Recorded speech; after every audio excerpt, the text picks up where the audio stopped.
Good morning, everybody. Curtis here from Family Flowers, once again adjusting my camera to get the proper angle. There we go.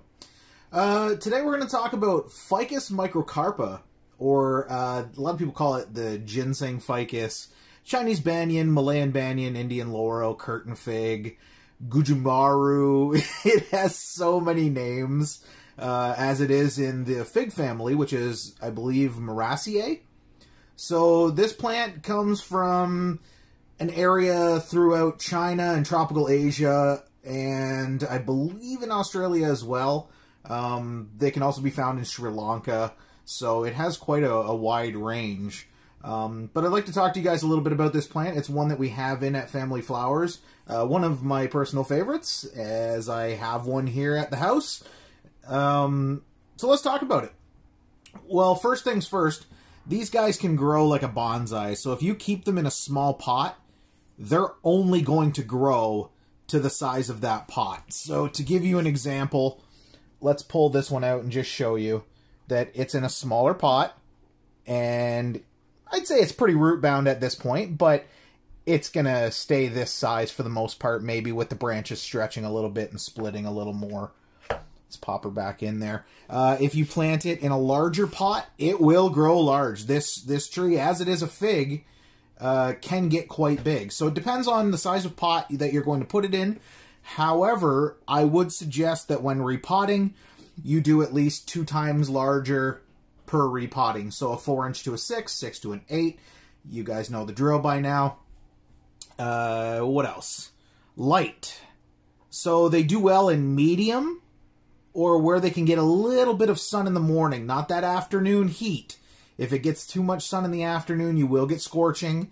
The tuber could get some problems with it as well, so you want to only allow it to get morning sun if it does, and then just bright to moderate light throughout the rest of the day. I keep mine in a southwest room, quite far back from the window, actually, so it's not receiving a whole lot of direct light. I guess it's only getting probably dappled lighting for the first 3 hours of the morning. So if that gives you guys any indication of how I keep mine, it's easy enough. Now in the greenhouse they get blasted by the distilled light and they do well, but I'm just letting you know that they can do well in medium light as well.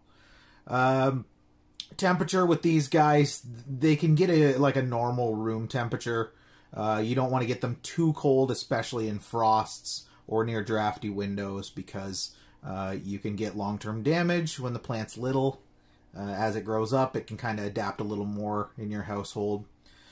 Let's talk about watering. So they like some moisture at the roots, but you want to let the entire half pot of the potting mixture dry out before you water it.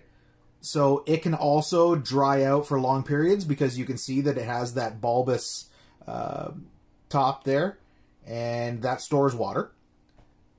But you don't want it to dry out a lot. You kind of want to keep it a little bit moist, but make sure that you don't keep the feet wet on this guy. It's another one that does not like sitting in water over a long period of time. Fertilization. So you want to feed your Ficus microcarpa, I would say, every week at half strength with a liquid fertilizer while it's in active growing stages. So in fall, when you're going to start maybe October, depending on the photo period again, you want it to go without fertilizer until the spring as well. And you don't want to fertilize it when it's dry. You don't want to fertilize it anytime through October, I'd say, till April. And then from April to September, you would get a really good fertilization period. This plant will do well for you.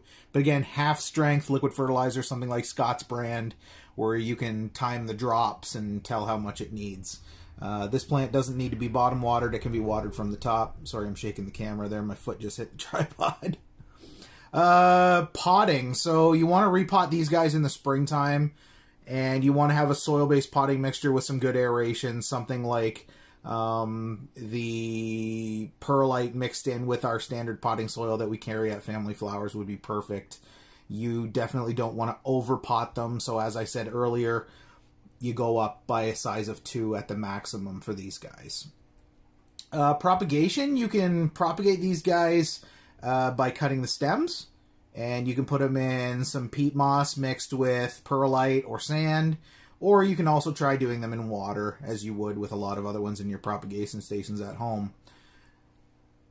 Really, that's about it. They can get thripes and mealybugs as their insects goes, but, I mean, not hard to treat on these guys. There's more base than there is leaves, if that makes sense. So treating the plant isn't a big issue. If these can happen, you can treat them with something like Safers, which we carry as well.